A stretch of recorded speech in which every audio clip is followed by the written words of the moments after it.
ছোটো কাকিমাদের বাগানে কিন্তু প্রচুর শাকসবজি হয়, তো এই লাউটা দিয়েছিল রান্নার জন্য। রান্নার রেসিপিটাও বলে দিয়েছে, সেটাও তোমাদের সাথে শেয়ার করছি। আর সাথে কিন্তু এই লাউ শাকও দিয়েছে, মানে লাউ ডাঁটা দিয়েছে। ভাবছিলাম এই লাউ ডাঁটাটা পরে একদিন রান্না করবো, আর পাতা দিয়ে এক চিংড়ি মাছ দিয়ে একটা পরে রেসিপি বানাবো। আর চলো আজকে তাহলে এই রেসিপিটা বানানো যাক। খুব সিম্পল কিন্তু খেতে ভীষণ ভালো হয়, একদম হালকা তেল মশলা দিয়ে। এখানে প্রথমে লাউটা কেটে নেওয়া হচ্ছে, শাল খোসাগুলোকে ছাড়িয়ে নেওয়া হচ্ছে। খোসা দিয়েও কিন্তু রান্না করা যেতে পারে, ছোটো ছোটো করে কেটে ভাজা করে তারপর কিন্তু এর মধ্যে পোস্ত বা পেঁয়াজ দিয়ে ভাজা করলেও খেতে ভালো লাগে। আর এই রেসিপিটা শিখেছিলাম আমার হসপিটালে আমার সিনিয়র দিদির থেকে, অর্পিতা দি।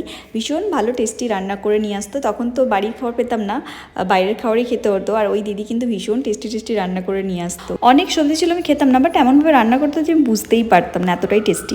তো লাউগুলোকে খুব ভালো করে এইভাবে আলু ভাজার মতো করে সরু সরু করে কেটে নিতে, মানে এইভাবেই বলেছিল কাকিমা যে এরকম আলু ভাজার মতো কেটে নিতে হবে লাউটাকে।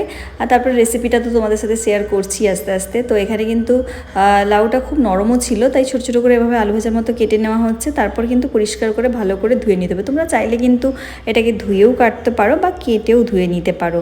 এবার আর কিচ্ছু লাগবে না, জাস্ট কড়াইয়ের মধ্যে দিয়ে দেবো সর্ষের তেল বা সাদা তেল, যে কোনো তেল। তারপর এখানে 5 ফোড়ন আর একটা শুকনো লঙ্কা দিয়ে দেবো। তারপর কিন্তু লাউগুলোকে ভালো করে ধুয়ে তেলের মধ্যে দিয়ে দেবো, ব্যাস। এবার এর মধ্যে দিয়ে দিচ্ছি পরিমাণ মতো লবণ, পরিমাণ মতো হলুদের গুঁড়ো, সামান্য চিনিটা দিলাম।